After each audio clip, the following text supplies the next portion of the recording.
जो प्लेटों की ना 3-4 बड़ी-बड़ी टाइप हैं। जी सर। उनमें से जो सबसे शुरू की प्लेटें हैं उनको उनमें है डायनामिक कंप्रेशन प्लेट, डीसीपी जिसको बोलते हैं। डायनामिक कंप्रेशन प्लेट इस असूल के ऊपर काम करती है कि आप अगर इसका ध्यान से देखें, गौर से देखें, तो इसकी ये वाली दीवार यहाँ से सीधी है, ये वाली दीवार थोड़ी सी टेढ़ी है, स्लांटिंग है।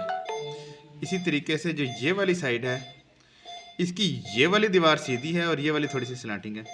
सो जब मैं हड्डी के दो टुकड़ों को, फर्ज करें ये टुकड़े पड़े हुए हैं ऐसे, अभी इनमें थोड़ा सा फासला है हड्डी में, तो मैं अगर एक स्क्रू यहाँ पे लगा दूँ, एक स्क्रू मैं यहाँ पे लगा दूँ, ठीक है, तो जैसे जैसे अब ये स्क्रू टाइट होता जाएगा ना, वो इस हड्डी को अपने साथ मैं यहाँ पे अगर एक स्क्रू लगा दूँ, एक स्क्रू यहाँ पे लगा दूँ, स्क्रू टाइट होता जाएगा तो इधर आता जाएगा और अपने साथ हड्डी को भी आगे लेता जाएगा, ये भी अपने साथ हड्डी को आगे लेता जाएगा, हड्डी में कंप्रेशन आ जाएगी। ठीक है, इसको कहते हैं डायनेमिक, यानी हरकत के साथ कंप्रेशन देने वाली प्लेट, डायनेमिक कंप्रेशन प्लेट। ठीक है, थैंक यू ये सर। ब्रॉड है क्योंकि इसमें एक सीधी लाइन के अंदर सुराख नहीं है, एक सुराख इधर है, एक सुराख इधर है, एक सुराख इधर है, एक सुराख इधर है, फिर इधर है, फिर इधर है। ये ब्रॉड डीसीपी है। डीसीपी तो है ही है। डीसीपी की 3 किस्में होती हैं, ब्रॉड, नैरो और स्मॉल। ब्रॉड लगती है चौड़ी हड्डी के ऊपर, जैसे ह्यूमरस हो गई, जैसे हो गई फीमर, तो इसके ऊपर ब्रॉड डीसीपी लगती है। आपने डीएचएस की अगर प्लेट देखी हो तो डीएचएस की प्लेट भी जिग जैग में होती है, वो भी एक लाइन के अंदर नहीं आती, इसलिए क्योंकि फीमर पे जब भी प्लेट लगेगी तो चौड़ी हड्डी है, वो ब्रॉड डीसीपी के सूल पे उसके होल बनेंगे। अच्छा, एक होती है नैरो डीसीपी जो एक ही लाइन के अंदर होल देती है, वो टिबिया के ऊपर लगती है, और एक होती है स्मॉल डीसीपी जो बिल्कुल ही छोटी होती है, वो भी एक लाइन के अंदर आती है, वो रेडियस एल्ना के ऊपर लगती है, अमूमन यही होती है, या फिर बच्चों के जो छोटी हड्डियाँ होती हैं उनके ऊपर लगती है। ये हो गई डीसीपी। दूसरी प्लेट की किस्म होती है, उसको कहते हैं buttress plate. Buttress, BUTTRESS। Buttress का मतलब होता है टेक देना।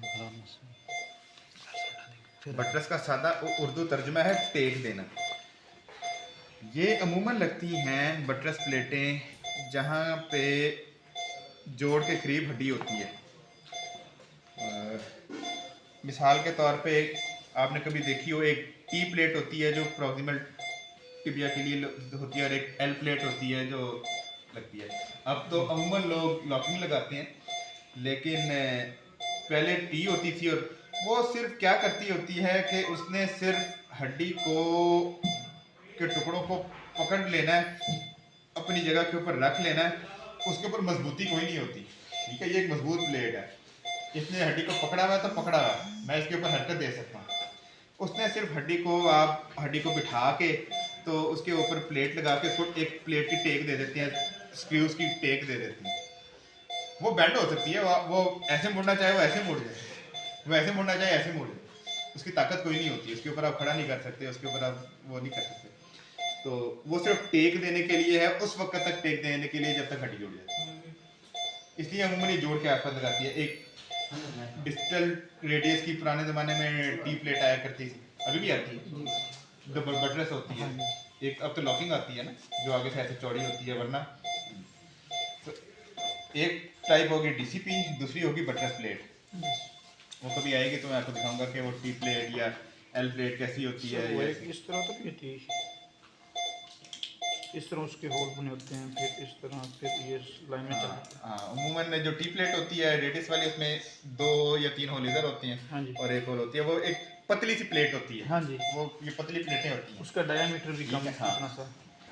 तीसरी प्लेटों की जो किस्म है, जो जदीद है या जो रिसेंटली आई है पिछले 15-20 सालों में, 25 सालों में, वो है locking plate, locking anatomical plate.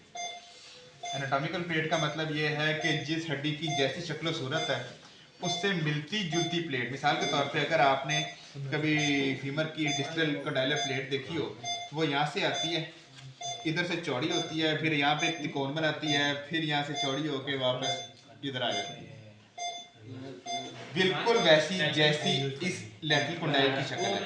ये कंडाइल ऐसे आ रहा है, फिर उसके बाद ऐसे जाएगा, यहाँ पे कोना बनाएगा, कोने बना के इधर आ जाती है। ये डिस्टल फीमर की एनाटॉमिकल लॉकिंग प्लेट है, ठीक है।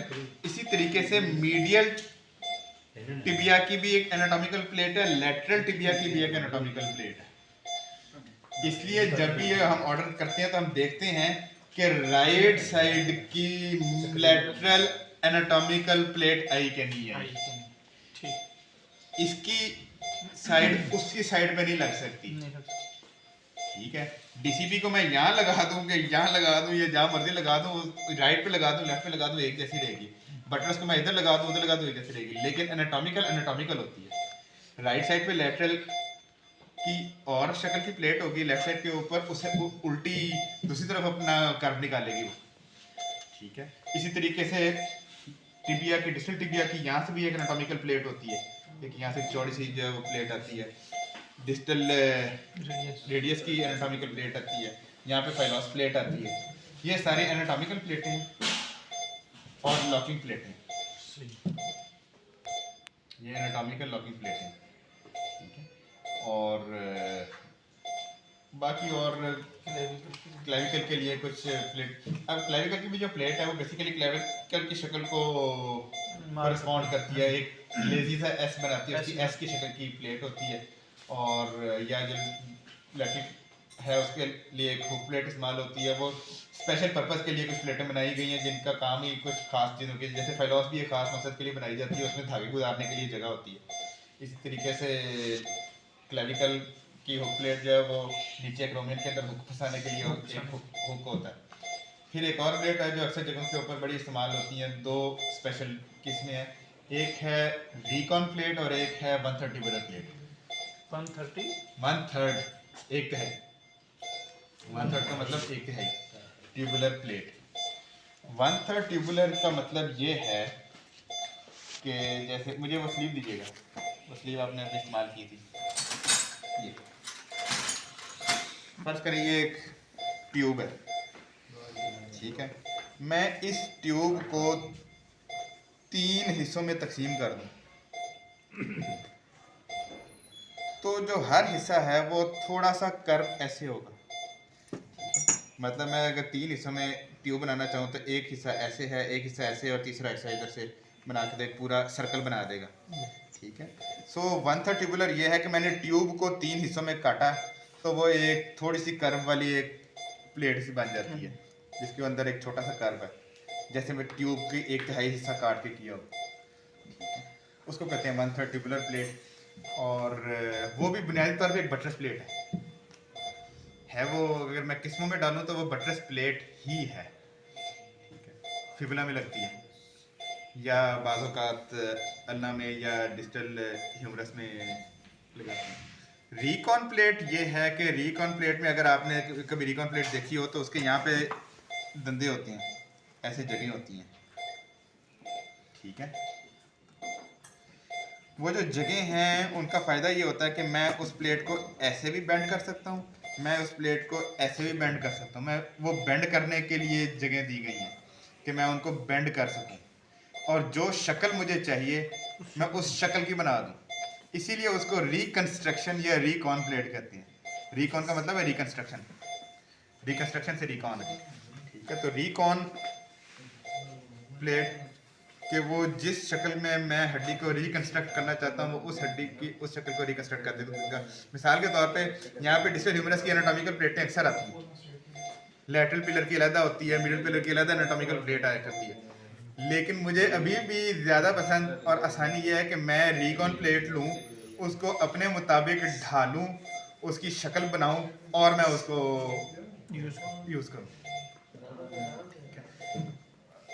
आप इसको आदत भी कह सकते हैं। और दूसरा बादों का जो एनाटॉमिकल प्लेट होती है वो उस तरीके से अच्छी बन के भी नहीं आई होती कि वो पूरी की पूरी एनाटॉमी को कॉरेस्पॉन्ड कर रही हो, बादों का तो उसके साथ जो है ना वो कुछ ऊंच नीच रहती है, तो इसलिए आप रिकॉन प्लेट को अपनी शक्ल में ढाल सकते हैं, अपनी मतलब की शक्ल में ढाल सकते हैं, ठीक है। कुछ लोग फिबुला में भी रिकॉन प्लेट लगाते हैं, अल्ना में रिकॉन प्लेट लगाते हैं। तो रिकॉन प्लेट काफ़ी जगहों पे, पेल्विस में रिकॉन प्लेट बहुत इस्तेमाल होती है। पेल्विस में रिकॉन प्लेट इस्तेमाल होती है, बेबी सिम्फिसिस में रिकॉन प्लेट इस्तेमाल होती है। पेल्विस की अक्सर जगहों के ऊपर जो सर्जरी होती है, प्लेट लगती है पोस्टीरियर एस्टेबुलम के लिए, वो भी रिकॉन प्लेटें होती हैं। ठीक है, तो बेसिकली 3 चीज़ें हो गई। एक हो गई डीसीपी, दूसरी हो गई बटरस प्लेट, तीसरी होगी एनाटॉमिकल लॉकिंग प्लेट। जो लॉकिंग प्लेट आपने देखी है ना, लॉकिंग प्लेट के में जो होल होता है उसके अंदर चूड़ी होती है और उसके स्क्रू भी चूड़ी वाला होता है। वहाँ पे मेरा ख्याल है एक एनाटॉमिकल वो पड़ी हुई है, वो नीचे एक सेट पड़ा हुआ है उसमें ना, जहाँ पे साइडस के नीचे देख, साइडस के नीचे सेट पड़े हुए हैं ना, नीचे ब्लैक वाला सेट